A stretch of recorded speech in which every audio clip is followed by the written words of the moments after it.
Stories and Documentary Network.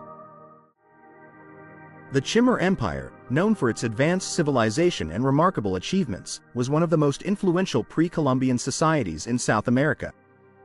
Emerging around 900 AD and thriving until its conquest by the Inca Empire in the late 15th century, Chimor was centered in the northern coastal region of present-day Peru. The empire's heart was the impressive city of Chan Chan, one of the largest adobe cities in the world, which served as the capital and a testament to the Chimor's sophisticated urban planning and architectural prowess. The origins of the Chimor Empire can be traced back to the Moche civilization, which thrived on the northern coast of Peru from approximately 100 to 800 AD. The Moche left a profound cultural and technological legacy, including advancements in irrigation, metallurgy, and ceramics, which the Chimor would later build upon. Following the decline of the Moche, a period of regional fragmentation ensued, setting the stage for the rise of new political entities, including the Chimor. The Chimor civilization is believed to have emerged around 900 AD in the Moche Valley, with the city of Chan Chan as its capital. The exact reasons for the rise of the Chimor are still debated among scholars, but factors likely include the strategic advantages of their coastal location, which facilitated trade and communication, as well as their ability to adapt and expand the sophisticated irrigation systems inherited from the Moche. The Chimor Empire was strategically located along the northern coast of present-day Peru, with its core territory extending from the Chacama Valley in the north to the Casma Valley in the south. This region is characterized by a narrow coastal strip flanked by the Pacific Ocean to the west and the Andean Mountains to the east. The arid climate of the coastal plain necessitated the development of advanced agricultural techniques, including extensive irrigation networks that allowed the Chimor to cultivate crops such as maize, beans, and cotton. The expansion of the Chimor Empire was marked by both military conquest and diplomatic alliances. The Chimor rulers, known as the Sequich, employed a combination of military prowess and strategic marriages to extend their influence over neighboring valleys and regions. By integrating conquered territories into their administrative framework, the Chimor were able to create a cohesive and centralized state that spanned much of the northern Peruvian coast. The empire's expansion was facilitated by its well-organized military, which included a standing army and a network of fortified sites. These fortifications not only served defensive purposes but also acted as administrative centers, helping to consolidate Chimor control over newly acquired territories. The Chimor also established a system of roadways and communication routes that enhanced their ability to govern a large and diverse empire.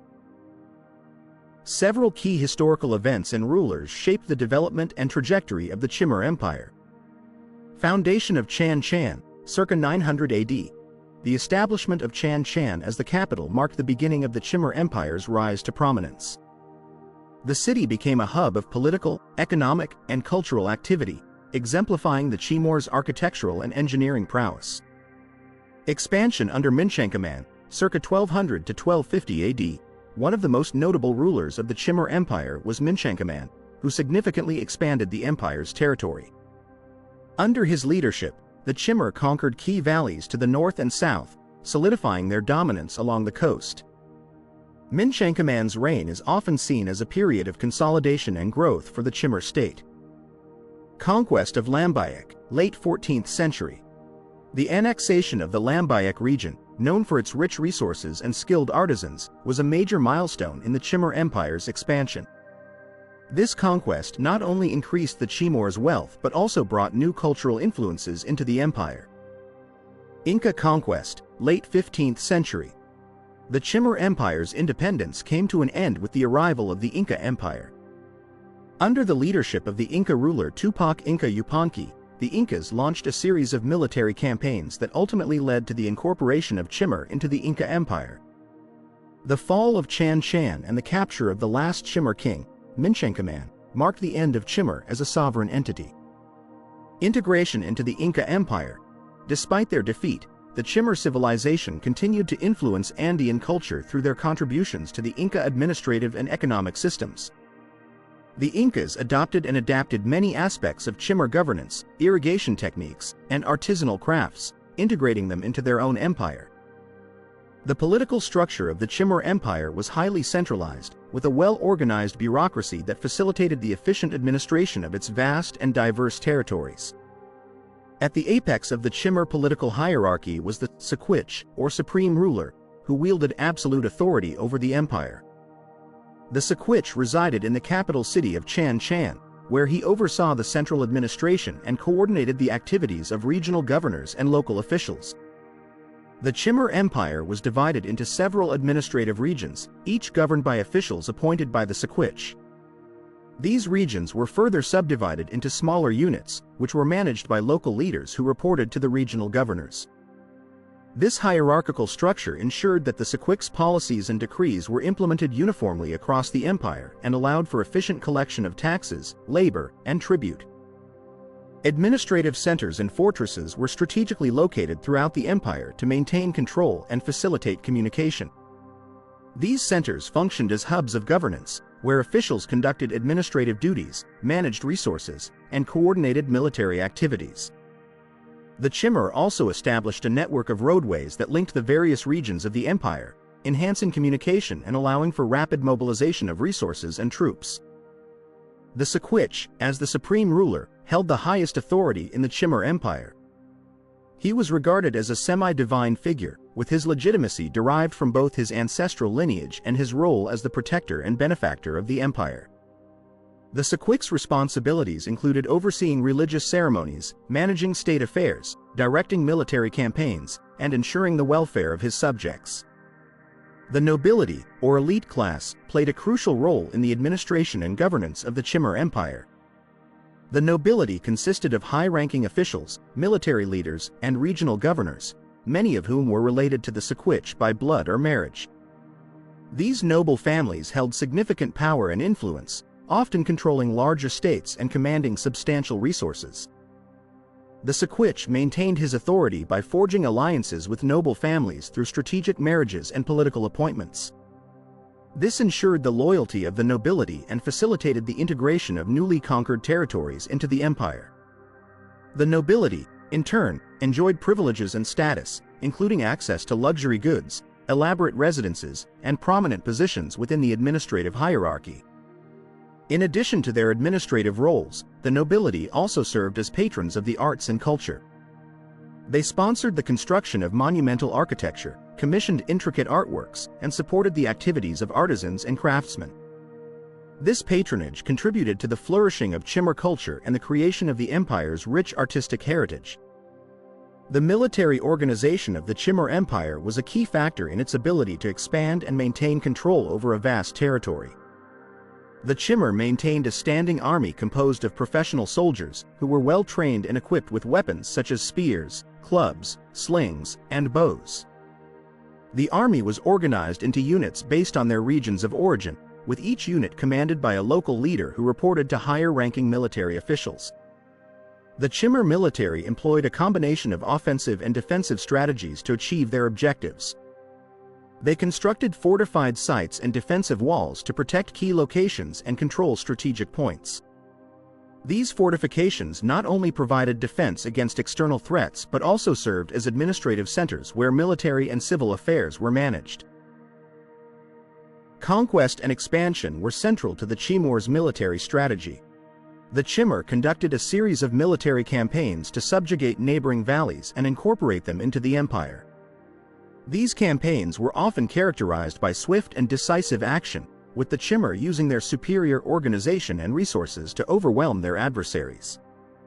Conquered regions were integrated into the Chimor administrative framework, with local leaders often retained in positions of authority under Chimor supervision.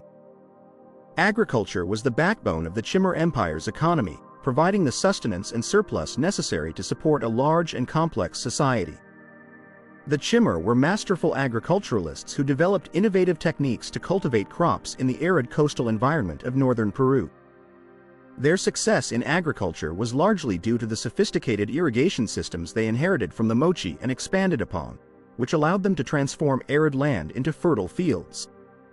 The Chimor constructed extensive networks of canals, aqueducts, and reservoirs to channel water from rivers and underground sources to their fields. These irrigation systems enabled them to practice intensive agriculture, growing a variety of crops such as maize, beans, squash, cotton, and a range of fruits and vegetables. The surplus produce supported not only the urban population but also facilitated trade with neighboring regions. One of the notable agricultural innovations of the Chimor was the development of terraced farming in the Andean foothills. These terraces minimized soil erosion and optimized water usage, allowing for the cultivation of crops on otherwise unsuitable slopes. The Chimor also employed advanced agricultural tools and techniques, such as the use of guano, seabird droppings, as fertilizer, which enhanced soil fertility and crop yields. Agricultural production in the Chimor Empire was organized and managed by the state. The central administration coordinated the allocation of labor and resources, ensuring that the irrigation systems were maintained and that agricultural production met the needs of the population. Farmers were required to contribute a portion of their produce as tribute to the state, which was then redistributed to support the administrative and military apparatus. The Chimor Empire was renowned for its skilled artisans and the high quality of its crafts, which included pottery, textiles, metalwork, and woodworking.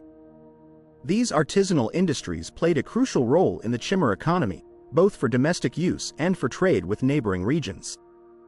Pottery was one of the most prominent crafts in the Chimor Empire. Chimor potters produced a wide range of ceramic items, including utilitarian vessels, ritual objects, and decorative pieces. Chimor pottery was characterized by its intricate designs, which often depicted scenes of daily life, mythology, and nature. The use of molds allowed for the mass production of standardized pottery items, which facilitated trade and distribution. Textile production was another important industry in the Chimor Empire. The Chimor were adept weavers, creating textiles from cotton and wool that were used for clothing, blankets, and ceremonial garments. Chimor textiles were notable for their vibrant colors, complex patterns, and fine craftsmanship. The production of textiles was often a communal activity, with groups of women working together to spin, dye, and weave the fibers. Metalwork was a highly specialized craft in the Chimor Empire, with artisans working primarily with gold, silver, and copper. Chimor metalworkers produced a variety of items, including jewelry, ceremonial objects, tools, and weapons. They employed advanced techniques such as casting, hammering, and gilding to create intricate and ornate designs. Metal objects were often used as symbols of status and power, and their production was closely controlled by the elite. Woodworking was another significant craft, with Chimor artisans creating furniture, tools, and decorative items from various types of wood. Carved wooden objects often featured elaborate designs and were used in both everyday life and religious ceremonies. The Chimor Empire's economy was bolstered by an extensive network of trade routes that connected it to neighboring regions and distant polities. These trade networks facilitated the exchange of goods, ideas, and cultural practices, contributing to the empire's prosperity and cultural richness. The Chimor traded a wide range of products, including agricultural produce, pottery, textiles, metal goods, and marine resources. Coastal trade routes allowed the Chimor to exchange goods with other coastal and highland communities, while overland routes connected them to more distant regions. The Chimor's strategic location along the northern coast of Peru made them a key player in regional trade networks. One of the most important trade commodities was cotton, which was grown extensively in the coastal valleys. Cotton textiles were highly valued and traded for other goods such as foodstuffs, metals, and luxury items. The Chimor also traded surplus agricultural produce, including maize, beans, and fruits, which were exchanged for products not available locally. Marine resources, particularly fish and shellfish, were another significant aspect of the Chimor economy. The coastal waters provided an abundant supply of marine products, which were dried and traded with inland communities. The Chimor also produced and traded spondylus shells, which were highly prized for their use in jewelry and ceremonial objects. The Chimor Empire's trade networks extended beyond the Andean region, reaching as far as modern-day Ecuador and Colombia. These long-distance trade routes facilitated the exchange of exotic goods such as tropical fruits, feathers, and precious stones, which were incorporated into Chimor culture and used to enhance the status of the elite. The Chimor state played a central role in regulating and facilitating trade. The central administration organized and supervised the production of surplus goods, collected tribute from subject communities, and coordinated the distribution of resources. State-sponsored trade expeditions were undertaken to secure valuable commodities and establish diplomatic relations with neighboring polities. The Chimor Empire was characterized by a highly stratified social hierarchy, with clear distinctions between different classes and social groups. At the top of the social pyramid was the Sequich, the supreme ruler, who held absolute power and was regarded as semi-divine. Below the Sequich were the nobility, a class of elite individuals who played crucial roles in administration, military leadership, and religious activities. The nobility was composed of high-ranking officials, military leaders, and regional governors, many of whom were related to the Sequich by blood or marriage. This elite class enjoyed numerous privileges, including access to luxury goods, elaborate residences, and significant influence over political and economic affairs. Beneath the nobility were the artisans and skilled workers, who were highly valued for their craftsmanship and contributions to the economy. This class included potters, weavers, metalworkers, and other artisans whose products were essential for both everyday life and ceremonial purposes. These skilled workers often lived in designated neighborhoods within cities, where they could collaborate and share resources. The majority of the population consisted of farmers, laborers, and commoners. These individuals worked the land, maintained the irrigation systems, and provided the labor necessary for public works and construction projects. Despite their lower social status, the contributions of these commoners were vital to the functioning of the empire. At the bottom of the social hierarchy were the enslaved individuals, who were often prisoners of war or individuals who had been conquered by the Chimor. Slaves were used for labor in agriculture, construction, and domestic service. While they had limited rights and freedoms, their presence was an integral part of the Chimor economic system. Daily life in the Chimor Empire varied significantly depending on one's social status and occupation. The nobility and elite enjoyed a lifestyle marked by luxury and leisure, with access to fine clothing, jewelry, and elaborate feasts. They lived in spacious homes made of adobe and decorated with intricate artwork and textiles. The elite also participated in religious ceremonies and rituals, which reinforced their status and connection to the divine. For the commoners and farmers, daily life was focused on agricultural work and communal activities. The agricultural calendar dictated much of their routine, with planting, tending, and harvesting crops occupying a significant portion of their time. Communal labor projects, such as maintaining irrigation canals and constructing public buildings, were also an important aspect of daily life. These projects fostered a sense of community and shared responsibility among the commoners.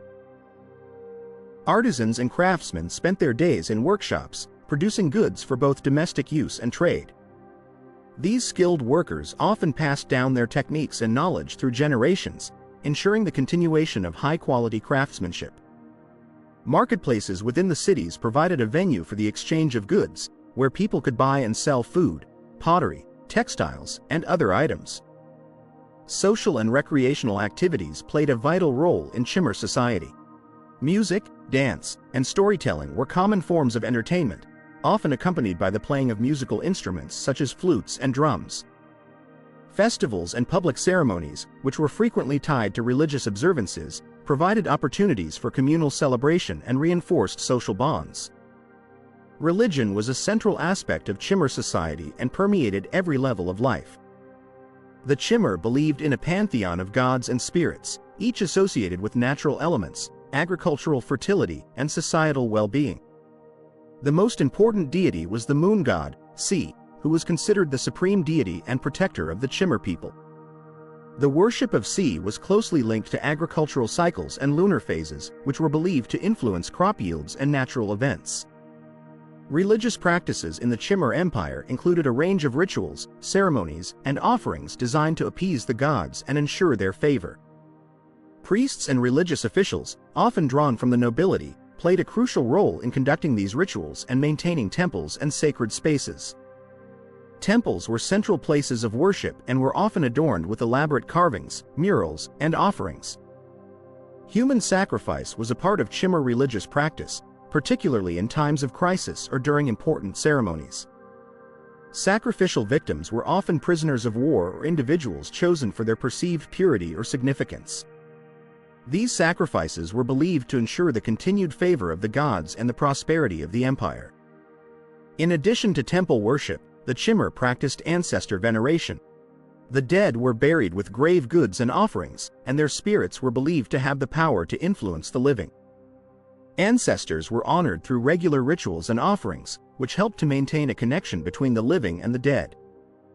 The Chimor Empire is renowned for its sophisticated urban planning and city structure, exemplified by its capital, Chan Chan.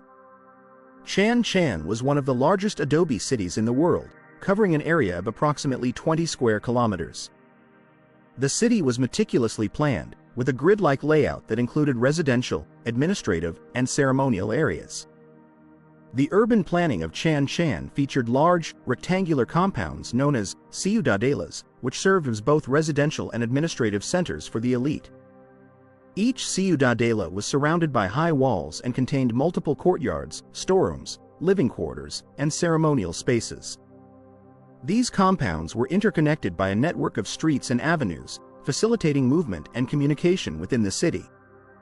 Public spaces and plazas were integral parts of the city structure, serving as venues for ceremonies, markets, and social gatherings. The city also included specialized areas for artisans, where workshops were concentrated to support the production of pottery, textiles, and metal goods. Irrigation canals and reservoirs were integrated into the city's design, ensuring a reliable water supply for both domestic use and agricultural activities. One of the most notable architectural achievements of the Chimor Empire is the construction of the ciudadelas in Chan Chan. These massive compounds were constructed using adobe bricks and featured intricate reliefs and decorative friezes that depicted scenes from Chimor mythology, nature, and daily life. The architectural design of the ciudadelas reflected the hierarchical nature of Chimor society, with separate areas for administrative functions, elite residences, and ceremonial activities. The Shuti complex, also known as the Palacio Nikan, is one of the best preserved ciudadelas in Chan Chan. It includes a series of courtyards, audience halls, and storerooms, as well as a large ceremonial platform. The walls of the complex are adorned with detailed friezes depicting marine motifs, animals, and geometric patterns, showcasing the Chimor's artistic and architectural skills. Another significant architectural achievement is the construction of the extensive irrigation systems that supported the Chimor's agricultural economy.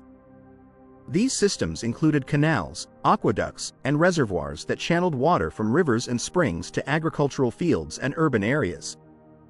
The irrigation networks were essential for transforming the arid coastal plains into fertile agricultural land, enabling the Chimor to sustain a large population.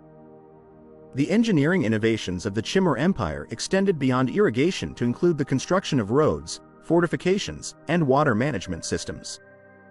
The Chimor built a network of roads that connected their cities and administrative centers, facilitating trade, communication, and military movements.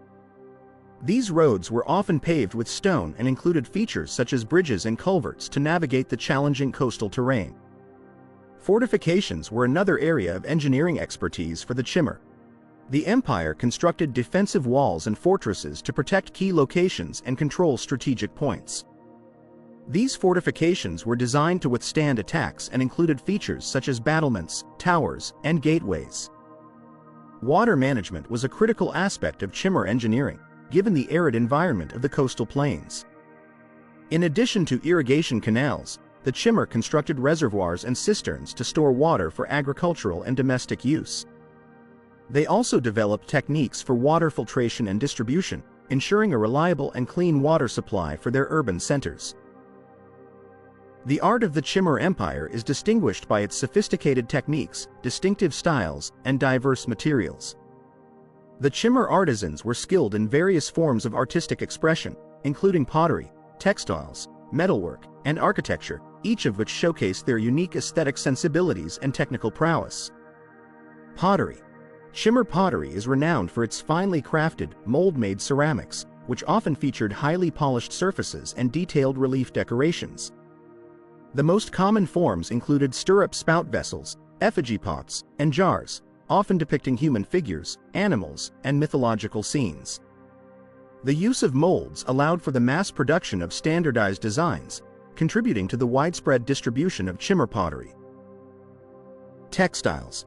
The Chimor were exceptional weavers, producing textiles from cotton and wool that were dyed using natural pigments to achieve vibrant colors. Their textiles were characterized by complex geometric patterns, abstract designs, and figurative motifs.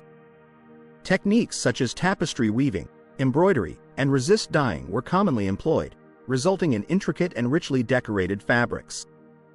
Metalwork. The Chimor metalworkers were adept at working with gold, silver, and copper, creating a variety of objects ranging from jewelry and ceremonial artifacts to utilitarian items. They utilized techniques such as casting, repoussé, gilding, and alloying to achieve intricate designs and high-quality finishes. Metal objects often featured animal and anthropomorphic figures, as well as geometric patterns. Architecture. The artistic expression of the Chimor also extended to their architectural achievements. The adobe walls of Chan Chan's ciudadelas were adorned with elaborate friezes and reliefs depicting marine life, mythical creatures, and abstract motifs. These decorative elements were not only aesthetically pleasing but also served to convey symbolic meanings and reinforce social and religious hierarchies. Chimor art is rich in symbolism and motifs that reflect their religious beliefs, social structures, and natural environment. The use of specific symbols and imagery was a means of communicating cultural values, cosmological concepts, and political power. Marine motifs. Given the Chimor's coastal location, marine life played a significant role in their iconography.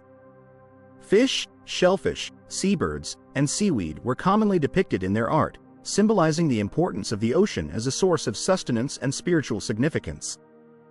The spondylus shell, in particular, was a symbol of fertility and abundance, often used in ceremonial contexts. Deities and mythical creatures.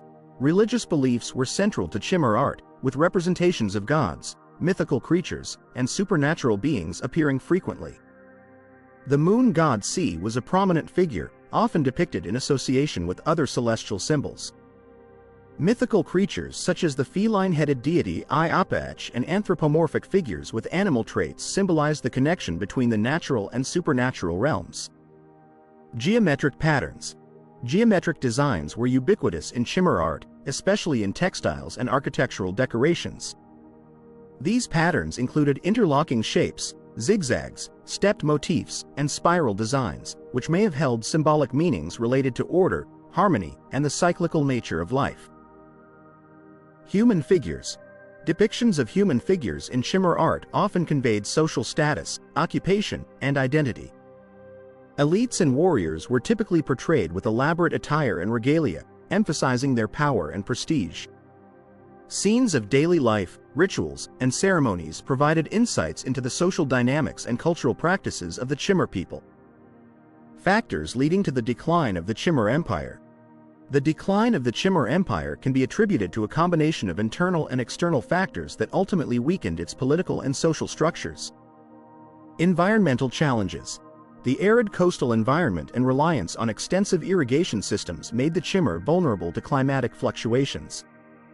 Periods of drought, El Niño events, and other environmental changes could disrupt agricultural production and undermine the stability of the empire. Internal strife. Political infighting and succession disputes among the elite may have contributed to internal instability. The centralized nature of the Chimor political system meant that challenges to the authority of the Sequich could have far-reaching consequences for the cohesion of the empire. Military pressure. The Chimor Empire faced increasing military pressure from neighboring polities, particularly the expanding Inca Empire. The Incas, with their formidable military capabilities and strategic acumen, posed a significant threat to Chimor sovereignty. The Chimor Empire holds a significant place in the history of pre-Columbian South America. Its achievements in agriculture, craftsmanship, and urban planning demonstrate the ingenuity and resilience of the Chimor people in adapting to their environment and creating a prosperous society. The preservation and recognition of Chimor heritage are essential for understanding the broader narrative of human development in the Americas. By exploring the legacy of the Chimor,